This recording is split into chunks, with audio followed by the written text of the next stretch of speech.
নমস্কার, আমাদের এই বঙ্গ চাকরি ইউটিউব চ্যানেলে তোমাদের সবাইকে জানাই স্বাগত। তো বন্ধুরা, আরও একটি অফিসিয়ালি বিগ ব্রেকিং আপডেট নিয়ে বন্ধুরা চলে এসেছি। বাংলার যুবসাথী প্রকল্পের অধীনে ইতিমধ্যে কিন্তু মাসের একদম প্রথম কিস্তি 1500 টাকা কিন্তু অনেকে পেয়ে গেছো এবং ম্যাক্সিমাম ক্যান্ডিডেট কিন্তু তোমরা এখনো পাওনি। তো সেগুলো কিন্তু বিভিন্ন প্রসেসে কিন্তু রয়েছে, বিভিন্ন প্রসেস চলছে। তো সে সমস্ত প্রসেস কমপ্লিট হয়ে গেলে তোমরা কিন্তু টাকা পেয়ে যাবে। তো বলছি বন্ধুরা, এর মধ্যে কিন্তু আবার ভোট ঘোষণা হয়ে গেল গতকালকেই, অর্থাৎ 15ই মার্চ 2026-এ ভোট ঘোষণা হয়ে গেল। তো ভোট ঘোষণা হওয়ার পরে কিন্তু বিভিন্ন সমস্যা হয়, ঠিক আছে। তো এই নির্বাচন কমিশনের তরফ থেকে মডেল কোড অফ কন্ডাক্ট কিন্তু চালু করেছে, অর্থাৎ বন্ধুরা আদর্শ আচরণবিধি কিন্তু চালু করে দিয়েছে। তো বন্ধুরা, এক্ষেত্রে তোমাদের সমস্যা আদৌ কি হবে কি হবে না, বন্ধুরা তোমরা কি টাকা পাবে কি পাবে না, এই মডেল কোড অফ কন্ডাক্ট বা আদর্শ আচরণবিধি চালু হওয়ার পরে কি টাকা কি পাওয়া যায় কি পাওয়া যায় না, ঠিক আছে। তো তার কিন্তু অ্যান্সার থাকবে আজকের এই ভিডিওতে বন্ধুরা। সমস্তটা কিন্তু পরপর আমি আলোচনা করে দেবো। গুরুত্বপূর্ণ একটি অফিসিয়াল আপডেট উঠে এসেছে, সমস্তটা পরপর কিন্তু আমি জানাবো এই ভিডিওতে। তো ভিডিওটি তোমরা একদম স্কিপ করবে না, প্রথম থেকে শেষ পর্যন্ত দেখো। আর চ্যানেলে যদি নতুন দেখো অবশ্যই এক্ষুনি চ্যানেলটিকে তোমরা সাবস্ক্রাইব করে রাখো, এরকম নিত্য নতুন সমস্ত গুরুত্বপূর্ণ চাকরির অফিসিয়ালি আপডেট এবং পাশাপাশি বিভিন্ন প্রকল্পের অফিসিয়ালি আপডেট সবার আগে পাওয়ার জন্য আমাদের চ্যানেলটিকে এক্ষুনি সাবস্ক্রাইব করে রাখো। আর পাশাপাশি বন্ধুরা, এই ভিডিওটি তোমরা রাজ্যের কোন জেলা থেকে দেখছো অবশ্যই সেই জেলার নাম এক্ষুনি কমেন্টে লিখে দাও। তোমাদের জেলা থেকে যদি কোনো রকমের আপডেট যদি আসে, চাকরি হোক বা এরকম প্রকল্পের কোনো রকমের যদি আপডেট আসে, সবার কিন্তু আমাদের চ্যানেল থেকে জানতে পারবে। তার জন্য বন্ধুরা অবশ্যই এক্ষুনি তোমাদের জেলার নাম কমেন্টে লিখে দাও। তো চলো, তোমাদের সমস্ত আমি পরপর আমি জানিয়ে দিচ্ছি কি অফিসিয়াল আপডেট উঠে এসছে। দেখো, model code of the conduct কিন্তু ইতিমধ্যে কিন্তু চালু করা হয়েছে নির্বাচন কমিশনের তরফ থেকে। বলা হচ্ছে রবিবার ভোট ঘোষণার সঙ্গে সঙ্গেই লাগু হলো আদর্শ আচরণবিধি। এটা বলা হচ্ছে মডেল কোড অফ কন্ডাক্ট। নির্বাচন যাতে মুক্ত ও সুষ্ঠুভাবে অর্থাৎ ফ্রি অ্যান্ড ফেয়ার ইলেকশন হয়, তার জন্য কমিশন আদর্শ আচরণবিধি চালু করেছে। প্রতিটি রাজনৈতিক দল ও প্রার্থীদের এই নিয়মগুলো মেনে চলতে হবে। এক ঝলকে আমি কিন্তু সমস্তটা তোমাদেরকে পরপর আমি জানিয়ে দেবো, অর্থাৎ কি কি নিয়ম এখন চালু করা হয়েছে সমস্তটা পরপর আমি দেখিয়ে দিচ্ছি। দেখো, তো নির্বাচনী প্যানেলের নির্দেশিকা ইলেকশন প্যানেলস গাইডলাইন অনুসারে নির্বাচন ঘোষণার পর মন্ত্রী এবং রাজনৈতিক দলগুলি কোনো আর্থিক অনুদান ঘোষণা করতে পারবে না, ঠিক আছে। তো এই ভোট ঘোষণা হয়ে গেছে। তো ভোট ঘোষণার পরে কিন্তু আর কোনো রকমের এই ধরনের প্রকল্পের কিন্তু কোনো ঘোষণা কিন্তু আর করা যাবে না। সমস্ত রাজনৈতিক দল এবং মন্ত্রীদের কিন্তু এমনটাই কিন্তু জানানো হয়েছে, কিংবা নতুন করে কোনো প্রতিশ্রুতি দিতে পারবে না।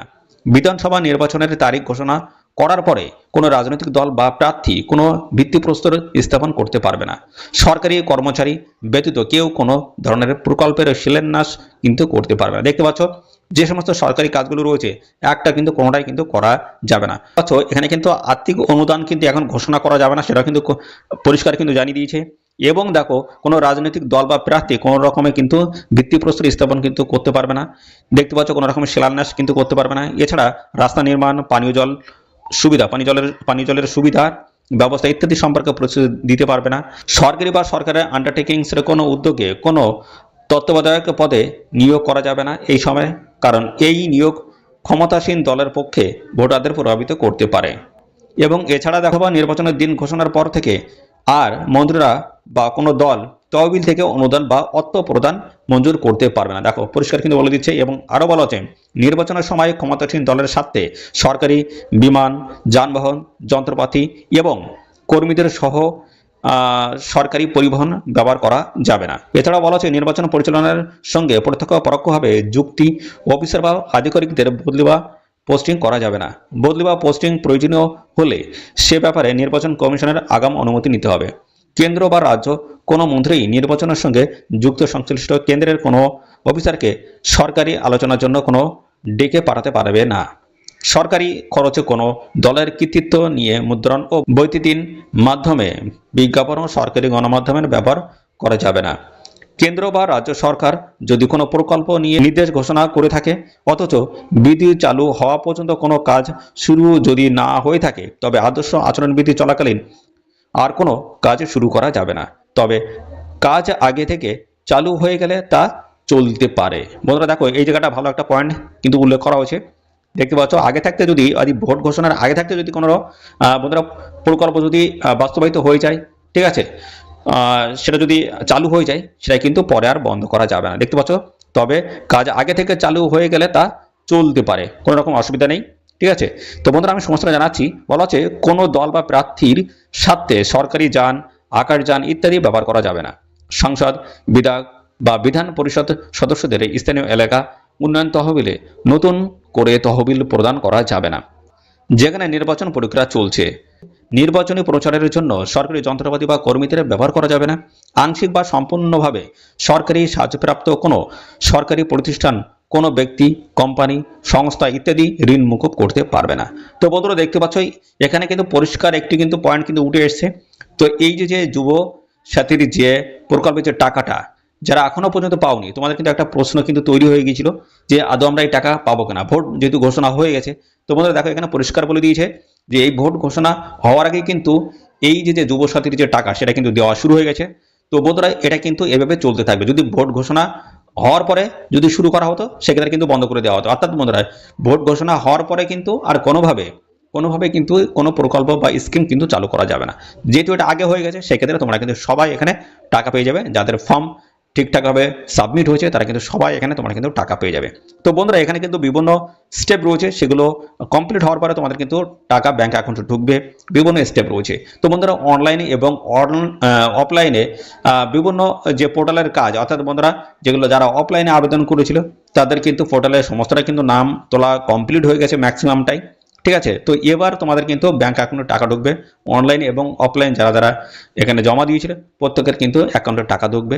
তার কিন্তু বিভিন্ন প্রসেস রয়েছে, সমস্তটা কিন্তু ভালো করে স্ক্রুটিনি বা ভেরিফিকেশন করে দেখা হয়েছে এবং তারপর পোর্টালের নাম তোলা হয়েছে।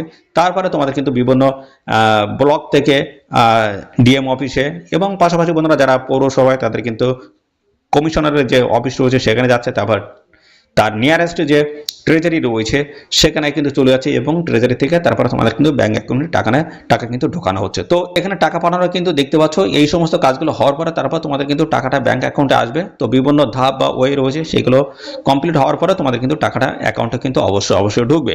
তো একটু ওয়েট করে যাও। তোমরা ইতিমধ্যে কিন্তু অনেকেই কিন্তু এসএমএস তোমরা পেয়ে গেছো, এখনো তোমরা টাকা পাওনি, তো একটু ওয়েট করে যাও। অবশ্যই কিন্তু তোমাদের টাকা ঢুকবে, সবার কিন্তু টাকা ঢুকবে। এবং যাদের ফর্মে ভুল আছে তাদের তো অ্যাপ্লিকেশন করেছে, যেমন অনেকে আছে মাধ্যমিক পাস করেনি অথচ দেখা যাচ্ছে মাধ্যমিকের ডিটেলস দিয়ে তারা ফর্ম ফিল আপ করে দিয়েছে। আবার দেখা যাচ্ছে যাদের বয়স 40 ওভার হয়ে গেছে তারাও এখানে ফর্ম ফিল আপ করে দিয়েছে। এবং আরও যারা দেখা যাচ্ছে যারা সরকারি প্রকল্পে ইতিমধ্যে তারা নথিভুক্ত, অর্থাৎ যারা সরকারি বেনিফিট পাচ্ছে তারাও কিন্তু এখানে ফর্ম ফিল আপ করে দিয়েছে। তো এই সমস্ত ক্যান্ডিডেট যারা রয়েছে তোমরা কিন্তু টাকা পাবে না, সেটা কিন্তু পরিষ্কার। মাধ্যমিক পাস হতে হবে, 18 থেকে 40 মতো 21 থেকে 40 মতো বয়স হতে হবে। তো এইগুলো যদি তোমাদের থাকে ঠিকঠাক তাহলে সেক্ষেত্রে তোমরা কিন্তু টাকা পাবে। ঠিক আছে। তো এগুলো কিন্তু অনেকে কিন্তু ভুল তথ্য দিয়েছে, ভুল তথ্য যারা দিয়েছে তাদের কিন্তু ক্যান্সেল করা হচ্ছে। ঠিক আছে। তো এই সমস্তটাই কিন্তু ভেরিফিকেশন ভাবে এটা ভেরিফিকেশন কিন্তু সুষ্ঠুভাবে করা হচ্ছে, দেখা হচ্ছে, চেকিং করা হচ্ছে।